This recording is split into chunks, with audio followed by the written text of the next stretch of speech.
activity happening around the house. How about you?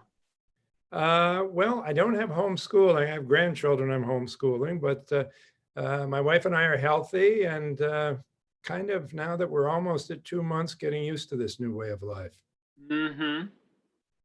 And how about online teaching for you? Well, I had my last class yesterday and I thought on the whole it went pretty well. There are actually some advantages and positives to it, even though it's not ideal in every way, shape, and form, but we had a pretty positive experience, and the students did some amazing projects, and we had some great reports on them just the other day. So it's a new world, and I think we can get better at it, but we did pretty well for a first shot without much preparation. Okay. Had you taught online before? I never had really. I mean, I'd done a webinar at one point, and but that was a different sort of rehearsed experience than the sort of live action on Zoom. I imagine you've been doing a lot of speaking engagements and panels and whatnot from a distance too. Indeed, I'm on Zoom much of the day each day. But in some ways, it's, the chat function and being able to quickly have a conversation while in a meeting actually is quite useful. So I think it is, yeah, it allows some kinds of connections that we couldn't make as easily before. We were doing our capstone defenses here at the Ed School, and we had much greater attendance than we typically had, and a very lively interchange among and between students and audience members of all kinds on the chat box. So we were really encouraged by that. It added a dimension that we didn't have before. that's great. Do you think you would choose to do an online class next year? Yeah, I think I might give it a try. I'm sort of anticipating, this gets to our conversation, but I'm sort of anticipating a world in which we'll have some kind of hybridization where we'll wind up doing a little bit of both. Right. We, for example, have a lot of students who come from abroad who may not be able to make it. And I'm just wondering if we aren't going to be doing our classes partly on Zoom or partly online and partly in person. And oh, interesting. And figuring out how we go about doing that would be interesting. How has it changed the Ed Trust work? Well, certainly we miss being in the office together, but we have offices around the country. We've got an office in Oakland, one in Metro Detroit, folks in Boston and Tennessee and Louisiana. So we were already doing a fair amount of Zoom conferencing and so forth. So it's been a bit of a transition for the folks in the DC office. But all in all, our work continues. And you're probably spending less time on planes, so that may be a positive. Yes, that is true. Less travel, for sure.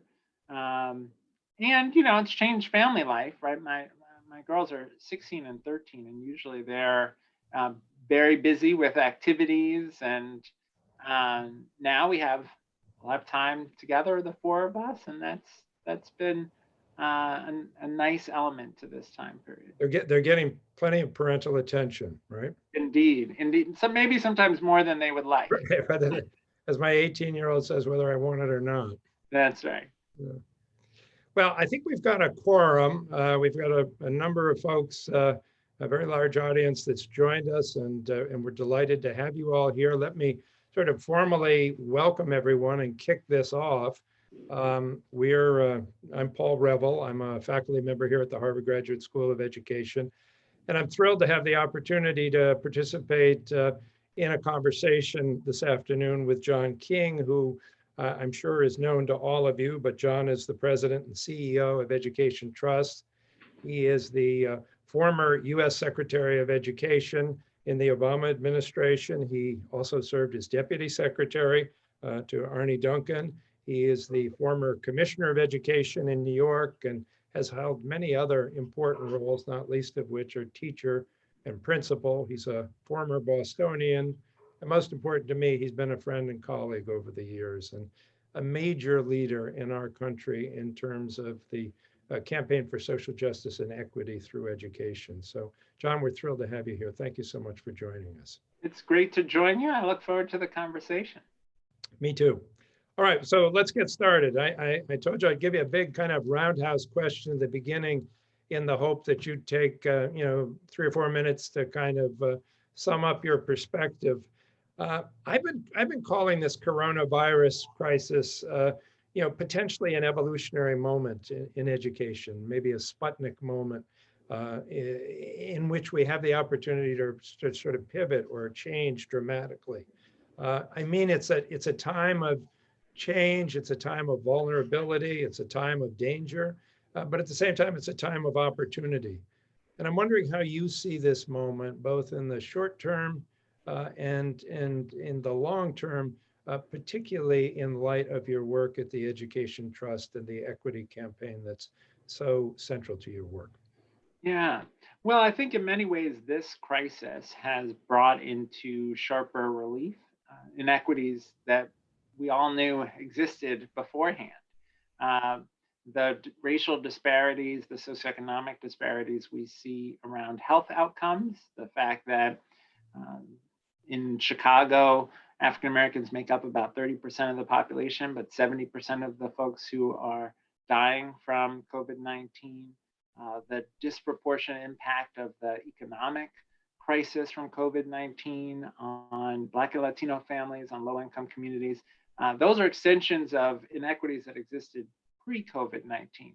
Similarly, in education, we're seeing a very inequitable set of outcomes.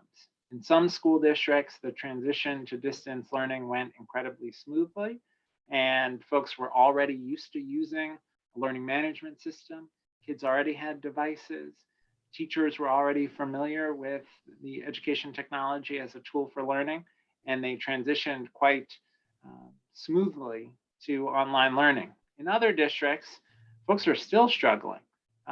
Kids without devices, and that means not just a device in the home, but a device for every child in the home to be working simultaneously on schoolwork.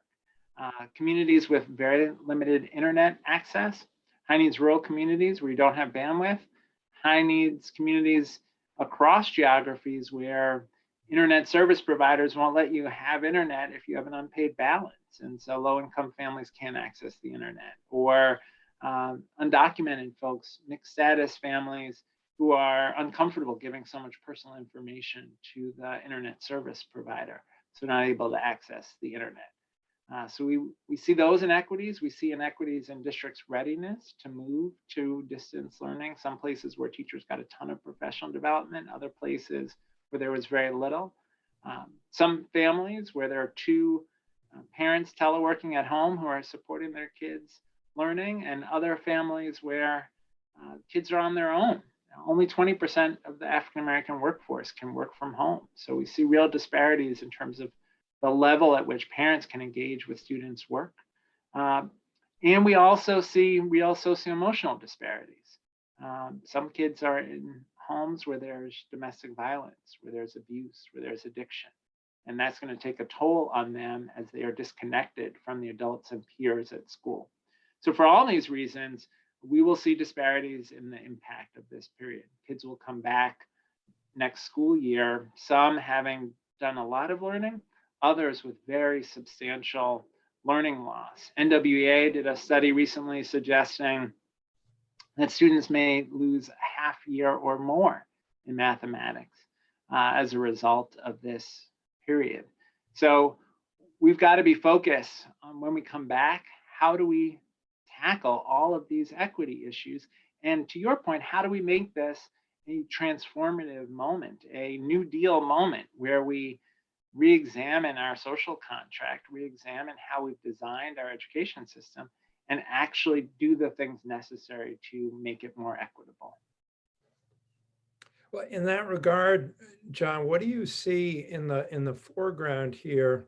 Are the most urgent steps that educators can take in response to this, and then secondarily policymakers? And a sort of little background on the question is, I'm wondering to what degree we can load all this onto the schools. In other words, mitigating the social determinants of education success, Mhm. and to what degree this is a broader responsibility. We've argued, for example, children's cabinets are a very good mechanism in our communities to bring together the entire community to care about children's well-being. But in this crisis, we are doing what we've historically done, is default to the schools and say, well, if we have a nutrition problem, let the schools take care of it. If there's homelessness, the schools should be able to work on that, so on and so forth. What's the division of labor here, both short-term and long-term, in responding to these myriad needs that you've just described? Yeah. Well, I think about policymakers maybe a little bit differently than educators. From the Right. policymaker standpoint, I think we need a thorough reexamination of the inequities in our economy. We've got to ask, why is it that some folks get paid sick leave and can stay home when they're sick, and other folks are worried they're going to lose their job if they miss a day, and so they end up harming their own health and getting their coworkers sick. We've got to ask, why is it that some folks can absorb an economic downturn and other folks can't even absorb a single missed day of work because their economic position is so fragile. Um, we've got to have a strategy around economic equity. We've got to have a strategy around housing equity. This crisis is having an awful impact on families that are homeless or underhoused. Um, we've got to have a strategy around food security. There was a study done recently by Hunger Free America that showed nearly 40% of families skipping meals or reducing the size of meals because they're afraid they won't have enough food for their kids. We need a strategy there. We need a strategy around health equity.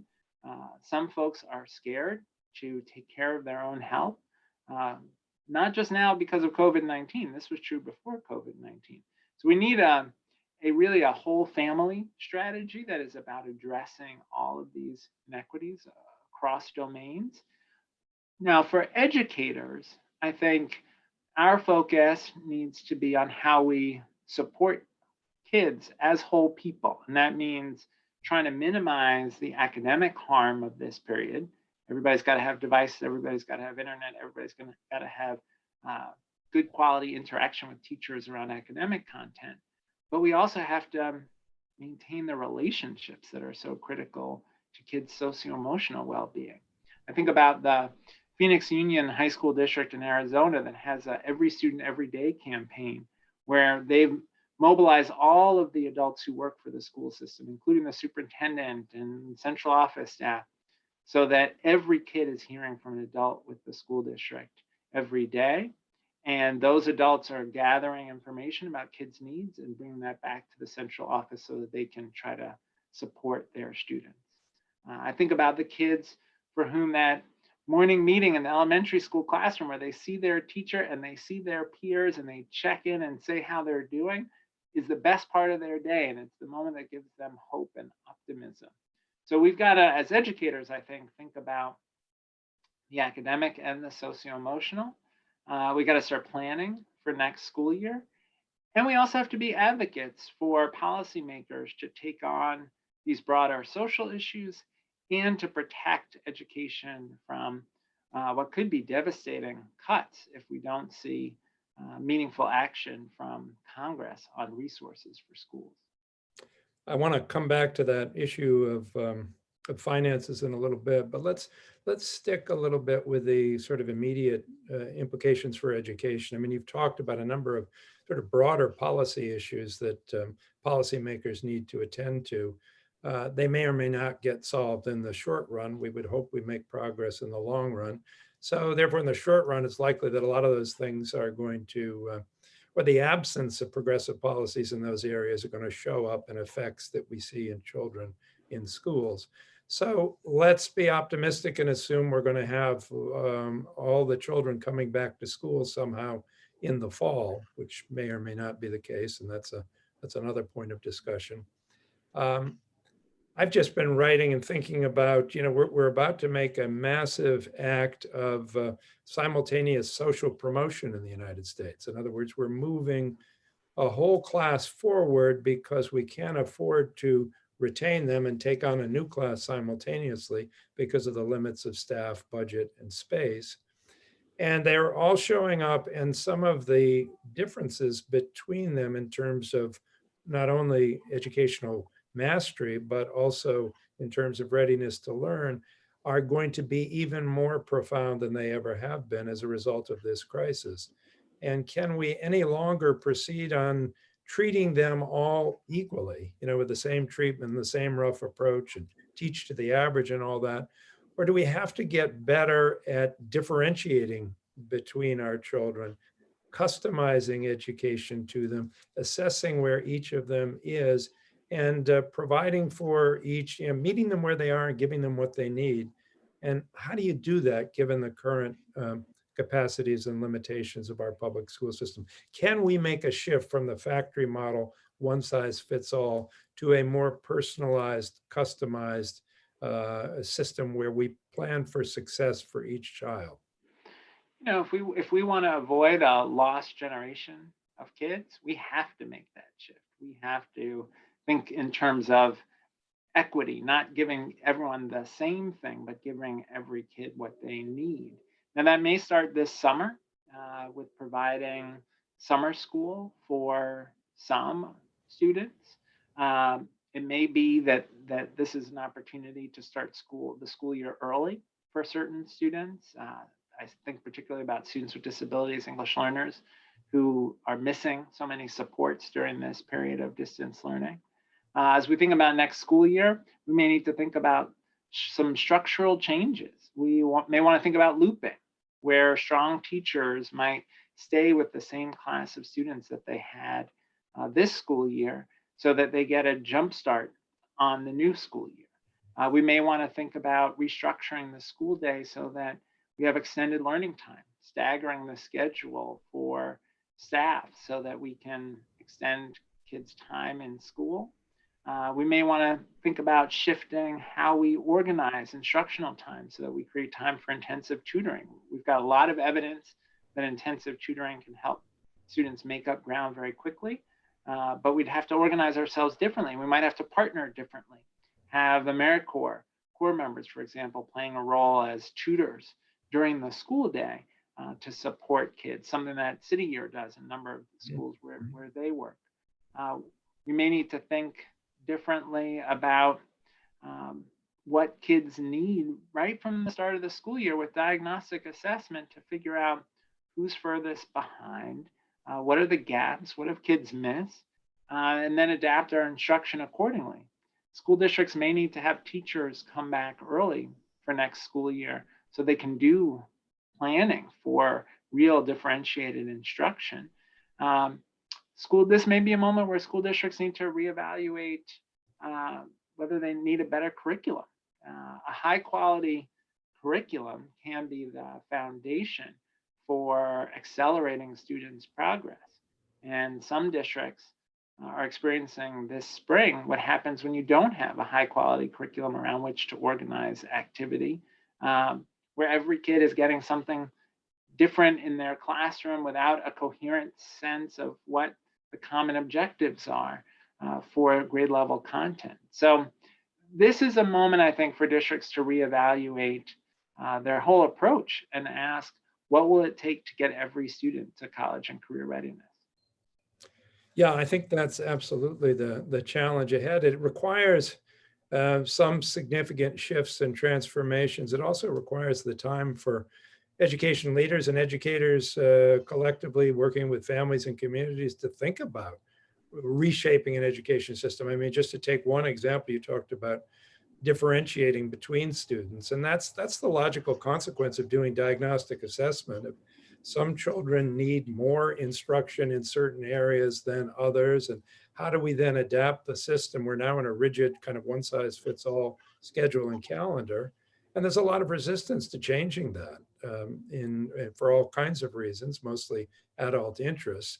And making that shift is difficult. And one example that you brought forward is just summer. I mean, for a long time, we've had mountains of evidence that suggest summer learning is critical. Those who get it surge forward, those who don't fall back.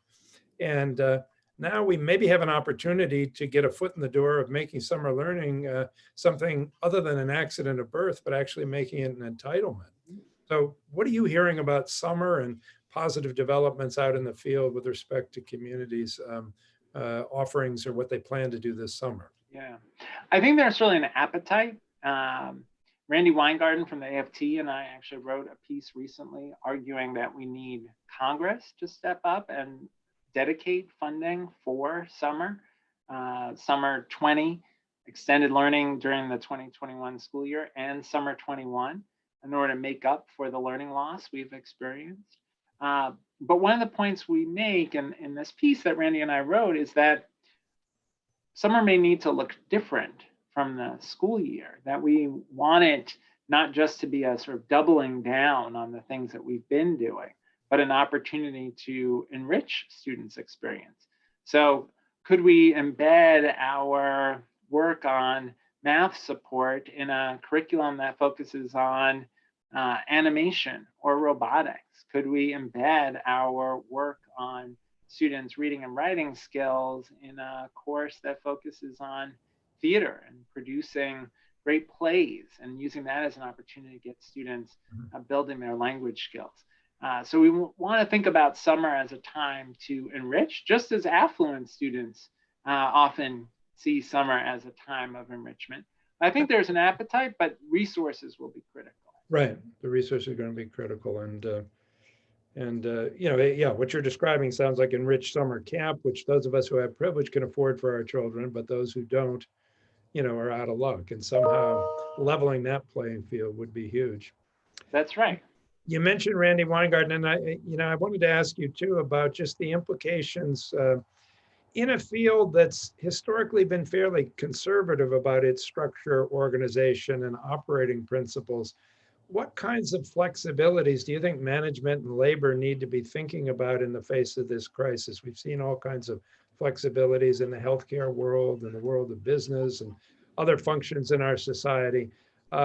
We know that, for example, as you pointed out, districts have a lot more work to do and teachers have a lot more work to do to be ready to give first-class online instruction should we need it next year or even in the summer.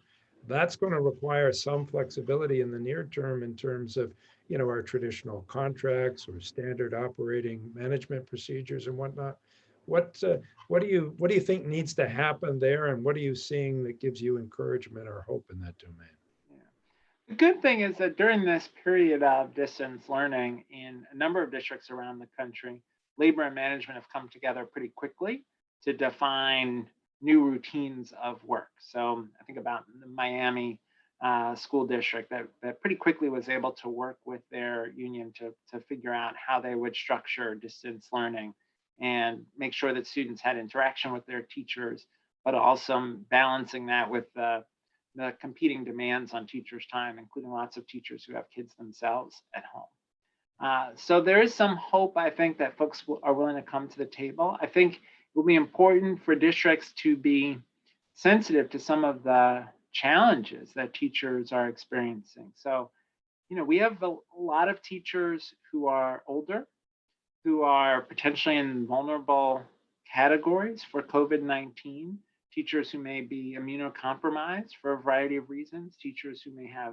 asthma, teachers who may be recovering from illness. We may need to think differently about how we engage those teachers come fall if we're still in the same place around the pandemic. It may be that those are teachers who do some of that intensive tutoring via distance learning rather than being in a classroom in a school. So we may need to be creative there. We may need to be creative around school schedules so that some students start the day at some teachers start the day at 7 a.m. with their students, and other teachers don't start till 10 a.m. so that they can stay until 5 p.m.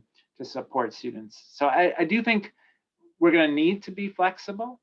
Management is going to need to make clear to teachers that they're sensitive to the competing pressures in teachers' lives. They're going to need to think through childcare access, for example, which will be critical for a lot of teachers.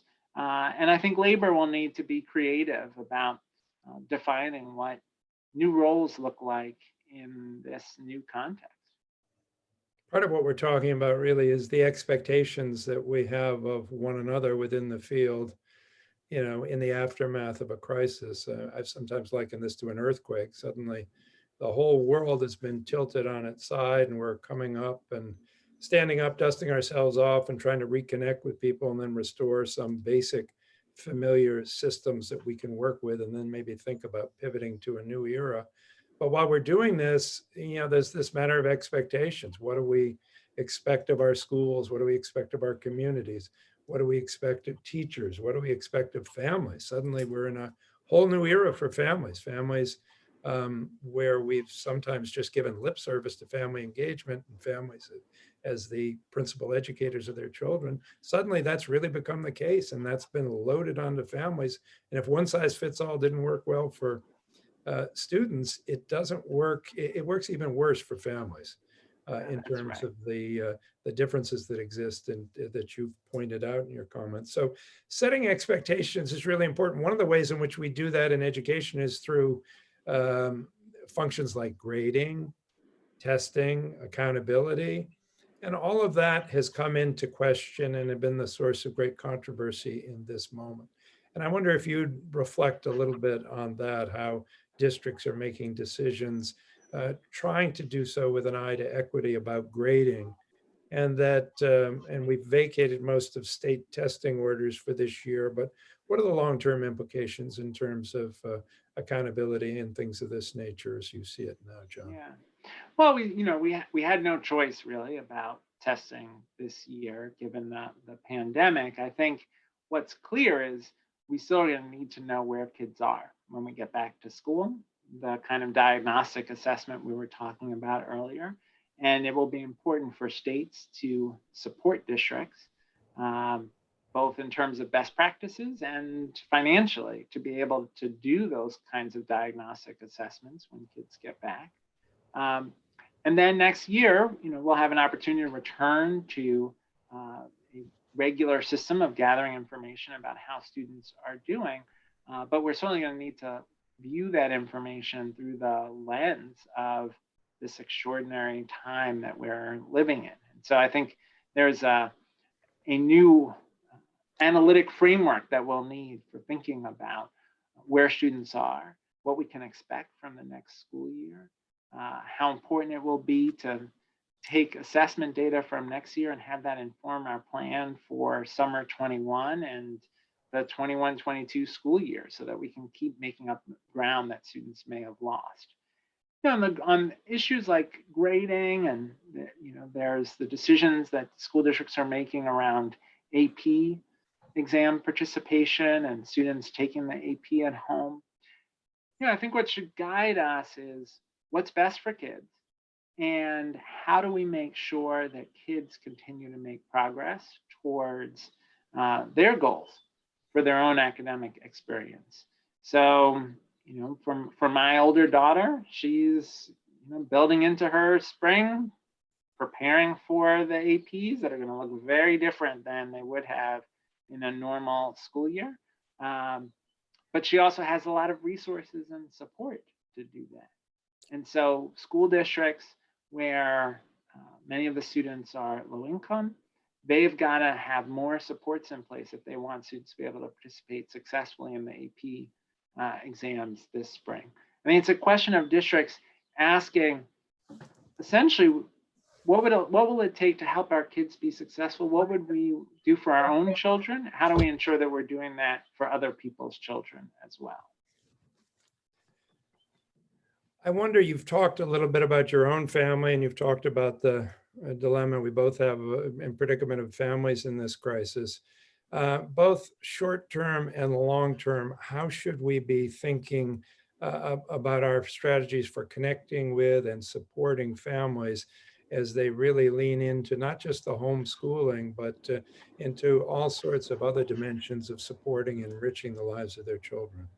Yeah, we've seen this at Ed Trust in some of our polling data. We did a poll in New York and California, parents' experience of this distance learning period.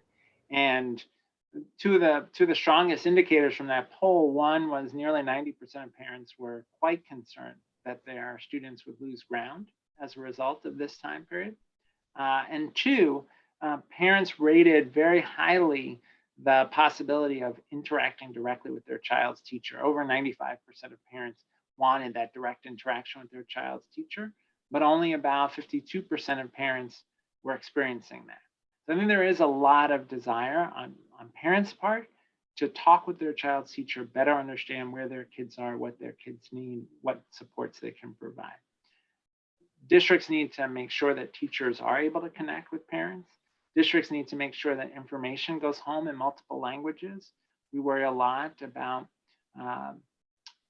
communities where folks speak a language other than English at home and information is coming home only in English, and those parents then are not in a position to support their kids or even know what's going on with their kids' education. And that's a moral as well as a legal responsibility of districts to communicate in multiple languages. We're seeing a lot of stress for families, economic stress, health stress. School districts need to respond to that. Communities need to respond to that. I know something you've worked on with cities is thinking about the connections between health and education. We need to get things like telemental health services to families. School counselors, school psychologists being able to connect with families and support their socio-emotional needs, not just kids' academic needs. And long term, I think this again just raises all these equity questions for us. Why is it that we have some in our society who have so much and others who have so little? And can we think about a stronger safety net around healthcare, around paid sick leave, around food security? If we do those things, we will put parents in a better position to support their kids' success. Mm-hmm.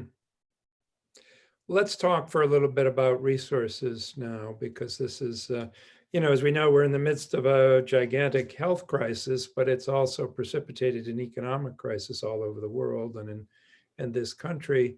And there are huge implications in terms of tax revenues that can be collected from citizens to support the functions of government and education that we've decided to have in this country. So I'm wondering, at the federal, state, and local level, it looks a little bit different in terms of what we might expect in resources. And at the same time, the overall challenge is at a time of increased need, at a time when the public is seeing the inequities and there is some sense of urgency about doing something about this, we may have significant cutbacks in the resources that are available to us. What do you see on the horizon? And are you hopeful about, the willingness of society to step up and commit more to doing something about the challenges that we've been discussing this afternoon? Yeah. Well, one has to stay hopeful. I think it's clear that we're going to need more stimulus funding. The last major round of stimulus funding, the CARES Act, was $2.2 trillion, but of that, only 30.75 billion was dedicated to education. In contrast, in the 2009 stimulus, education was about 110 billion out of about 780 billion. So education got too small a share of this most recent stimulus and just not nearly enough funding to protect school districts and public higher ed institutions from what could be devastating cuts. I was talking to a state commissioner of education earlier this week who was warning his districts to expect a 30% cut in state aid. Wow. And that would just be devastating for schools. Right. Program elimination, layoffs, just awful. Congress has to step in.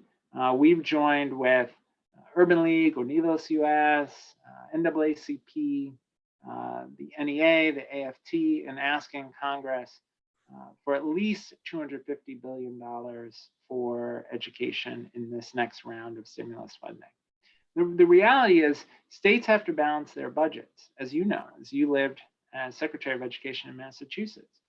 And so states have no alternative but to cut if the revenues aren't there. The federal government can borrow. And so it's really the job of the federal government to step in a crisis like this one and provide additional resources to states and to local government. The National Governors Association has asked for $500 billion in aid to states. That strikes us as a floor, not a ceiling. Speaker Pelosi has talked about maybe $1 trillion in state and local aid. That seems more responsive to the scope of damage from the COVID-19 economic crisis. But we're going to need Congress to step up. We're also going to need states to be very thoughtful about resource allocation. One of the things we know from past economic downturns is that cuts fall hardest on high needs districts, in part because they can't raise the money locally to make up for those cuts. If you're in an affluent district, property values are pretty stable. And if you get a cut in state aid, you raise local property taxes and make up for it. If you're in a high needs district, you don't have the property wealth to go to make up for those cuts in state aid. And so we need states to be very sensitive to the different conditions of local communities as they think about next steps for funding at the local level. When we talk about equity and we talk about the budget, you know, the politics of this begins to come into play, and there are competing interests and in virtually all of the fields that we've talked about. And, you know, some of the big picture fixes you were talking about earlier, whether it's income, whether it's healthcare, whether it's housing, transportation, whatever it might be, they all, you know, it's all the same family at some level. But they all take money, and they all have their own advocacy groups and interest groups pushing. I wonder what it takes for education to come to the top of the list of priorities. I mean, you've talked about advocacy work that you're doing. What else do you think needs to happen, or would you like to see happen by way of sort of accelerating the intensity of political advocacy for prioritizing education? Yeah. Well, we really need leadership, right? We need leadership from the local level, but critically, we need leadership from governors, state legislatures, Congress, and ultimately the executive branch. I mean, we need a realization on the part of state and federal leaders that public education is the foundation of the long-term success of our, not just our economy, but of our democracy. And so we can't afford to undermine public education. Now, I do think one sort of promising development is I think there's an awareness on the part of affluent folks who maybe didn't think before about what it would be like to not have access to reliable childcare. They're now much more conscious of that, right? They may have always assumed that they would have reliable quality childcare. Now they've experienced what it's like to not have childcare and how difficult that is for working families. I think folks have a new appreciation for the work that teachers do and how challenging the job of teaching is. And so I do think there's some higher awareness of the role that education and childcare play in our economy. That should help us as we make the case for investment in education. We also, I think, need to have an honest conversation about what is it that we value. You know, we've been willing as a country over the last 30 years to spend an extraordinary amount of money on mass incarceration and on a criminal justice enforcement system that is incredibly punitive and rarely restorative. And that system has failed us. And what we hopefully are learning is that actually, if we invest in young people, if we invest in education, if we invest in post-secondary opportunities for young people, if we help young people move successfully into the workforce, we actually save money on the cost of incarceration. If we invest in education and we have a more competitive workforce, we have then the prosperity to pay for some of these safety net items that are so important. So we need to build political will to see that, yes, these issues are all interconnected, but education is at the foundation. In part, you're raising an economic argument here that it's in our economic self-interest, even if folks don't come to it for ethical reasons, the way most people in our virtual room come to this work. They might come to it for the health and prosperity of the economy or the savings on the current social service elements that we have in our budgets. You know, what is the rationale to get all people to believe that it's worth doing for all children what those of us have privilege can do for our own, and that the current mechanism of schooling, which absorbs 20% of children's waking hours, just isn't strong enough. It isn't comprehensive enough by itself to overcome all the inequities that are so pervasive and so dramatically revealed by this crisis. That's right. That's right.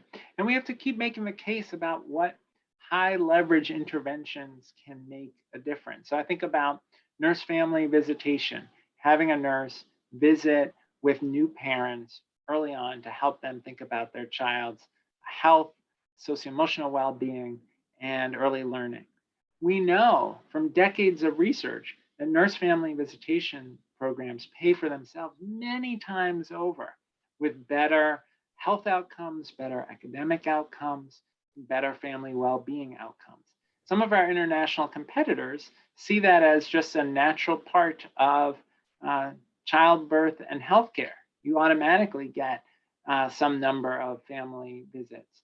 That's just expected. As a country, we've been slow to realize the need for that. But if we did, we'd actually be in a better position economically long-term.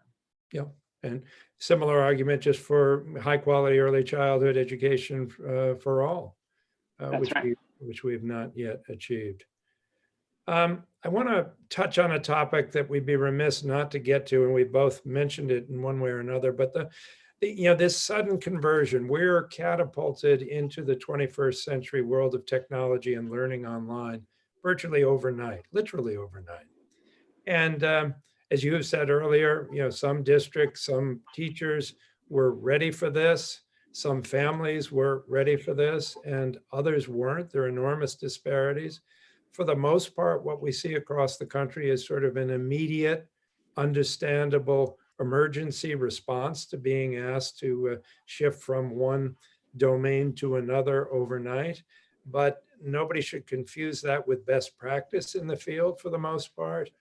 And over this period of time that we're in now, education leaders and educators have to figure out, A, what is best practice? Who curates that? Who vets all the products? Who decides which platforms are best? And B, how to get individual teachers up to speed so that they can, feel comfortable and effective in using some of the new tools and affordances that go along with online learning.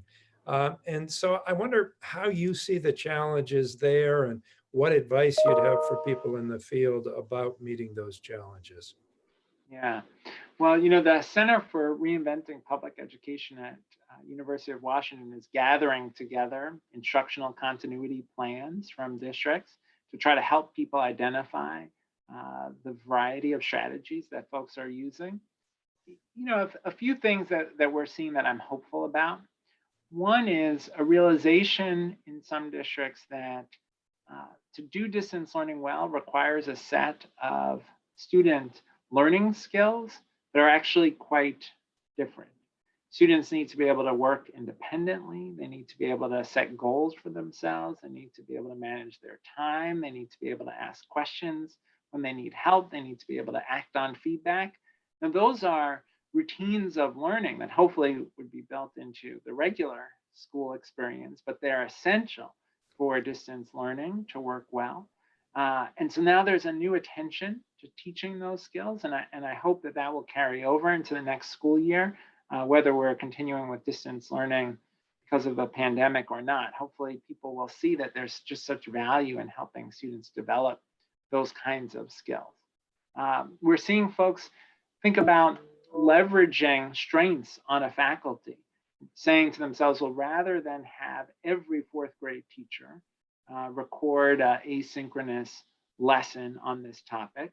Why don't we have one teacher record the asynchronous lesson and use the time that frees up for other teachers to spend more time doing synchronous tutoring and small group work and conversation with students, answering student questions, right? So leveraging talents across the team differently. I'm hopeful about that. We've seen that folks are taking the opportunity to do more project-based learning in some places. The AFT put forward this idea of capstone projects as a way of thinking about how to use the time at the end of this school year. There are curricular efforts like expeditionary learning, which is very project-driven, and you're seeing how project work can fit in nicely with a mode of learning where you're doing sometime synchronous, sometime asynchronous. And so hopefully those are some things that will stick because they're valuable for kids and valuable for kids' long-term success. But there's also a lot that we're seeing that worries us.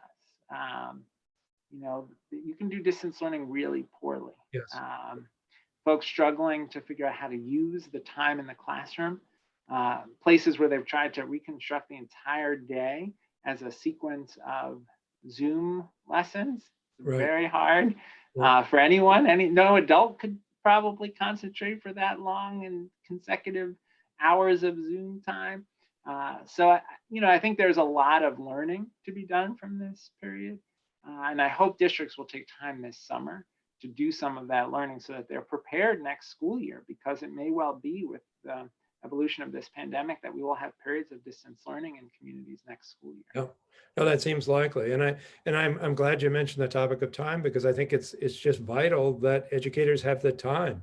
It's one thing to talk about pivoting, but it's another thing to really think in great detail about strategy and tactics for how you're going to move into a transformed education world. And we need to have sort of containers for that conversation, space, expertise, guidance in terms of how you go about doing that. So I think that's a critical part of leadership now, and also something that has implications for resources, that states can provide money for teachers to have teacher academies in the summer to work on adapting their curriculum to new tools and technologies that they're using, of educational leaders, whether they're people on school boards or superintendents, to come together and really start thinking deeply about fundamental elements of their design, their calendar, their schedule, their curriculum strategies, all these kinds of things that they just don't usually have the time to deal with. We're accustomed to reacting to the in-basket,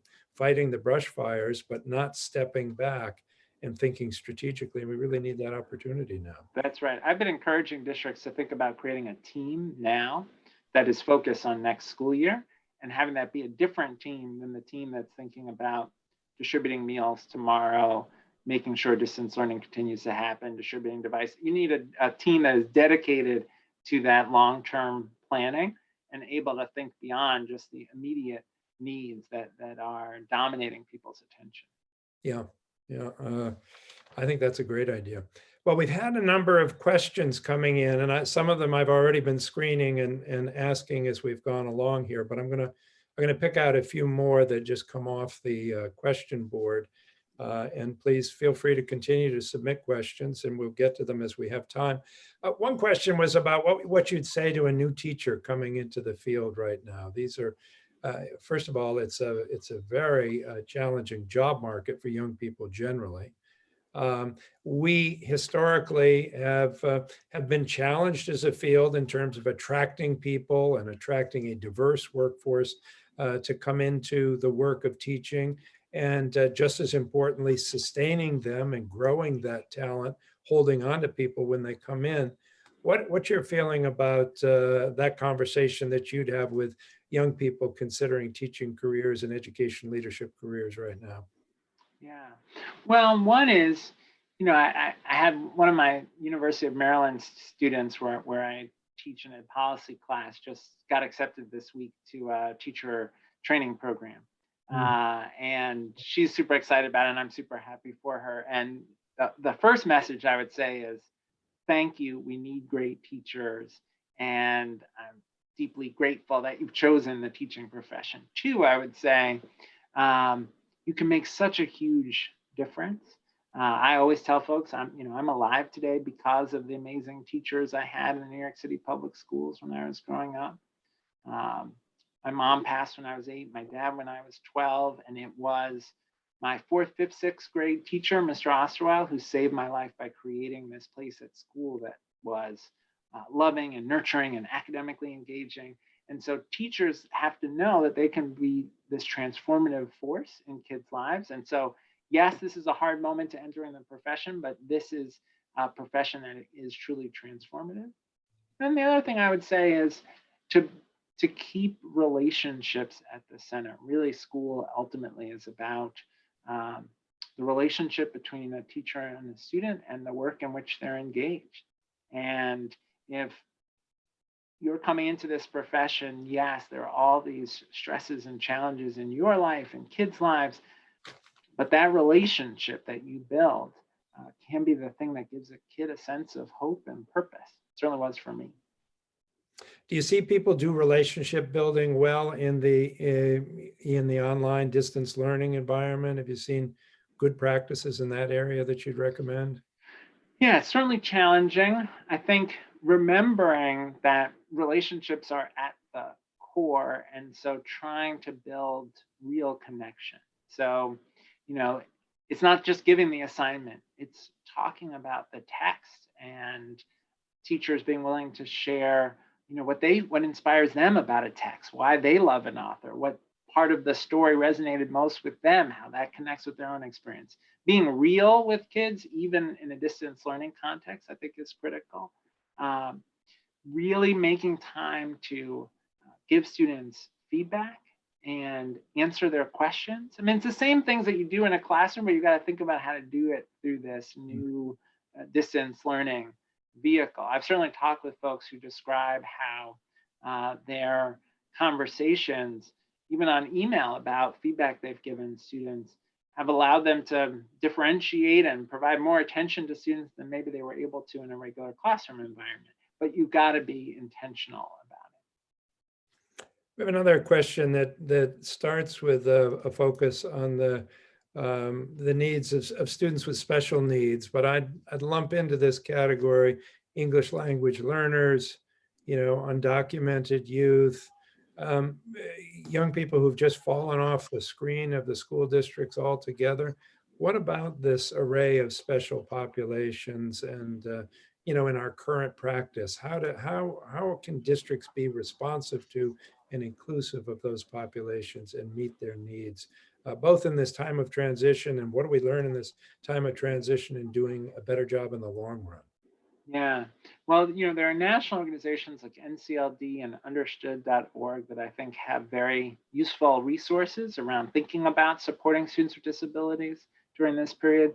There's an organization, Colorín Colorado, that has very good resources around supporting English learners.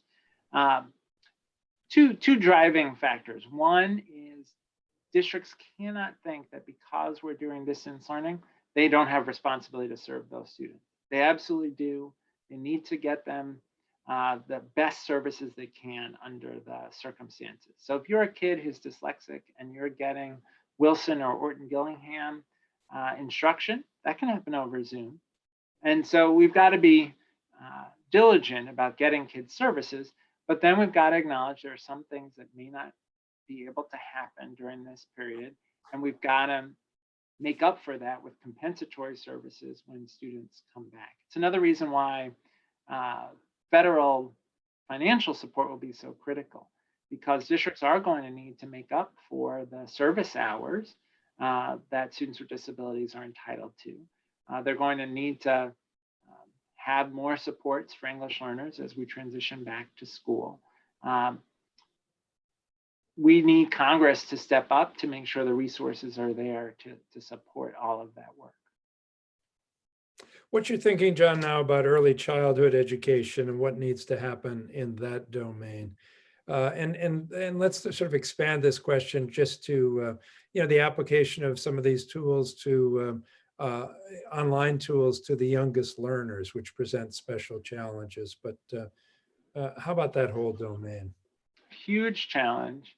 Well, I think a couple things. One is the child care sector is in real financial crisis, and it's going to take extraordinary financial resources to make sure that child care providers are able to continue to operate. So we've got to think about the financial support they need as a bridge to when students can be back in those facilities. We also, I think, need to be putting ourselves as a country on a path to universal access to affordable, high quality childcare 0 to 3, and then quality pre-K for 3-year-olds and 4-year-olds. And that will cost resources, but the return on that investment will be extraordinary. And the evidence on that is just incredibly impressive at the long-term economic benefit, educational benefit, health benefit of quality early learning. We also have to think about the role of parents. And it's really challenging for kids to learn through distance learning in the early years. So that parent partnership takes on even more importance. Supporting parents, I think about the folks at the IB, International Baccalaureate, have this great paper they did on inquiry through play, with just ideas for parents about how to think about how you, through play with your child, can create really positive learning experiences. We're going to need to support parents around that to the extent that we continue with this distance learning period. Harvard Graduate School of Education prides itself on its capacity to develop educational leaders for the future. And I'm wondering what kind of advice you'd have for those leaders going forward in this moment. You talked a little bit about what you'd say to teachers. I assume there's some overlap in the message, but I wonder in particular for leaders, what do they need to be focused on right now? Well, I think there's a lot to learn from this period about leadership in challenging times. The importance of being guided by evidence and science, the importance of being honest.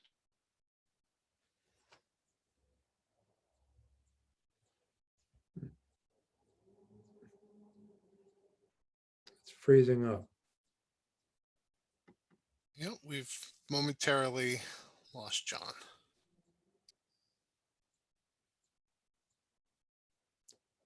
Okay, well, we seem to be having a technical difficulty at the moment, and hopefully John will come back to us. He was mid-course and has lost his audio at any rate. But we were close to the end of our time together as well, and he was discussing challenges for leaders. We also have a few more questions stacking up about issues ranging from school discipline to social justice and matters like that. So we are unfortunately going to be running out of time in which to respond to some of those questions. We'll give it another minute to see if we can get John reconnected, and if not, we'll have to adjourn as best we can here. So please bear with us for just 1 minute, and we'll see if we can reconnect.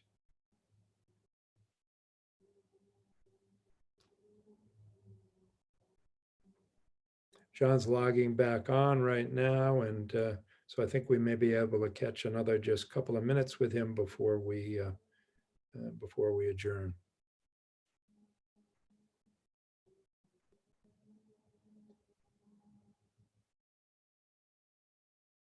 We appreciate your patience and sticking with us for what I hope you found a stimulating, provocative discussion with one of the nation's premier leaders in education, and somebody whose leadership we very much need at this time. So I'm delighted that we've had the opportunity to be together in this way.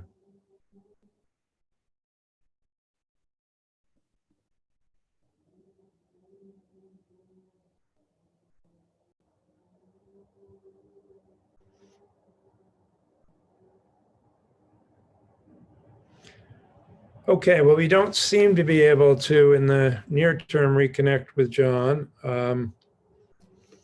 So I'm gonna start closing out, and if he interrupts me and shows up, then we'll pivot. But I want to thank John King and his team at Ed Trust for all the work that they do and for the thoughtful conversation we've had today. I want to thank you, members of the audience from all over the world who've joined us in large numbers to hear this conversation today. We're at a moment of incredible crisis in our field, great opportunity, some very significant challenges in terms of resources that are available and at our disposal, and broader inequities that exist in society and get in the way of our being able to do the job that we so much want to do with our young people in society. But I don't know about you, but for me, the opportunity to hear from somebody like John gives me hope and inspiration that we'll make the most of this next chapter. And I know you'll do your best in that regard. We will too. We've appreciated having you with us. Thanks so much for joining us, and we'll see you next time.